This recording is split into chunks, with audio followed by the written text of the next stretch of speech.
মৌলভীবাজারের কমলগঞ্জের শমশেরনগর চা বাগান এলাকায় টানা 18 দিন ধরে বন্ধ রয়েছে ক্যামেলিয়া ডানকান ফাউন্ডেশন হাসপাতালের চিকিৎসা সেবা। গত 27 মার্চ এক স্কুল ছাত্রের মৃত্যুকে কেন্দ্র করে হামলা ও ভাঙচুরের ঘটনার পর থেকেই স্থবির হয়ে আছে হাসপাতালের কার্যক্রম। এতে চরম ভোগান্তিতে পড়েছেন 15টি চা বাগানের লক্ষাধিক মানুষ। মৌলভীবাজার থেকে চৌধুরী ভাস্কর হোমের তথ্যচিত্রে জানাচ্ছেন লিওন আজাদ। এ চিত্র মৌলভীবাজারের কমলগঞ্জ উপজেলার শমশেরনগরের ক্যামেলিয়া ডানকান ফাউন্ডেশন হাসপাতালের। চারিদিকে শুনশান নীরবতা, প্রতিটি কক্ষ তালাবদ্ধ, নেই কোনো রোগী বা চিকিৎসকের উপস্থিতি।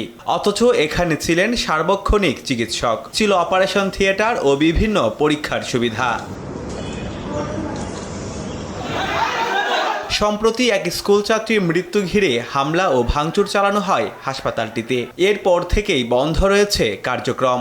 এতে সবচেয়ে বেশি বিপাকে পড়েছেন চা শ্রমিকরা। পয়সা যা পায় আমরা তো চলতে হবে, বাঁচতে হবে, পয়সা দিয়ে খাইতেও হবে। চিকিৎসাটা বড় জিনিস, ওইটাই আমরা চাই। দয়া করে আপনারা বেশি দেরি না করে আমাদের মেডিকেল কোন তাড়াতাড়ি খোলার জন্য। চিকিৎসার অভাবে শ্রমিকের মৃত্যুর কথা জানিয়ে দ্রুত হাসপাতালটি চালুর দাবি জানিয়েছেন শ্রমিক নেতারা। হাজার হাজার শ্রমিকদেরকে জিম্মি করে বা তাদের চিকিৎসা সেবা থেকে বঞ্চিত করে যেন কোনো কিছু অর্জন করার কেউ চেষ্টা না করে।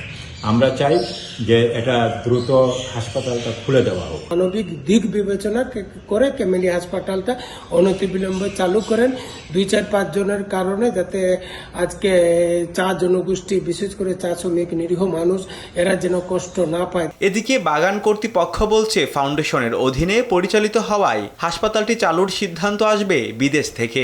তবে উপজেলা প্রশাসন বলছে পরিস্থিতি দ্রুত স্বাভাবিক করতে কাজ চলছে। আমরা আশা রাখি যে 2-1 দিনের ভিতরেই এখানে চিকিৎসা যে অংশটুকু হাসপাতালগুলো চালু হয়ে যাবে এবং যারা চা শ্রমিক বা অন্যান্য যারা আছে তারা সঠিকভাবে সেবা পাবে। কর্তৃপক্ষের সিদ্ধান্তহীনতা আর প্রশাসনের আশ্বাসের বেড়াজালে আটকে আছে লক্ষাধিক মানুষের চিকিৎসা। এখন প্রশ্ন একটাই, কবে খুলবে এই সেবার দুয়ার?